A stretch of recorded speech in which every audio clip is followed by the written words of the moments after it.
రైతు భరోసాపై మంత్రి వివేక్ వెంకటస్వామి స్పందించారు. మనతో పాటు మంత్రి గారు ఉన్నారు, ఒకసారి మాట్లాడదాం. సార్ ఏంటి సార్ రైతు భరోసా పడదు అనే ఒక చర్చలు ఏంటి? చర్చ మీరే లేపుతున్నారు చర్చ.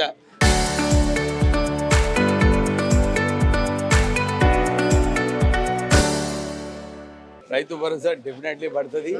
ఈ నెల 4,500 కోట్లు, వచ్చే నెల ఇంకొక 4,500 కోట్లు, మొత్తం 9,000 కోట్ల రూపాయలు రైతులకు రైతు భరోసా స్కీమ్ కింద చెల్లించబడుతుంది. ఈరోజు కైతాన్పల్లిలో మనం ఆర్కేపీలో కొత్త గని రావాలని చెప్పి ఫారెస్ట్ ల్యాండ్ క్లియరెన్స్ కోసము జీఎం గారితో చర్చించడం జరిగింది. త్వరలోనే ఆ ఫారెస్ట్ క్లియరెన్స్ వస్తే ఇక్కడ ఏదైతే ఇంతకుముందు టీఆర్ఎస్ అడ్డుకుందో వేలంలో పోవద్దని చెప్పి ఒక గని కూడా మన మందమరి ఆర్కేపీలో గని వచ్చి ఇక్కడ ఉద్యోగ అవకాశాలు కల్పిస్తుంది. ఎట్లుంది సార్ 90 రోజుల ప్రణాళిక ఎట్లుంది? రెస్పాన్స్ ఎట్లా వస్తుంది ప్రజల దగ్గర? ప్రభుత్వం ఎట్లా పనిచేస్తుంది ఈ అంశం?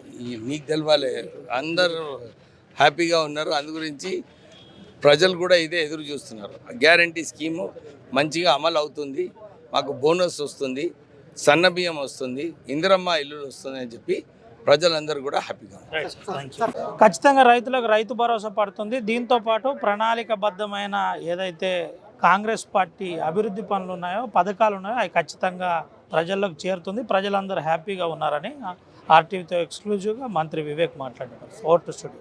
Local to global news at your finger tips. మీ చేతిలో ఒక ఆయుధం. Download raw TV app.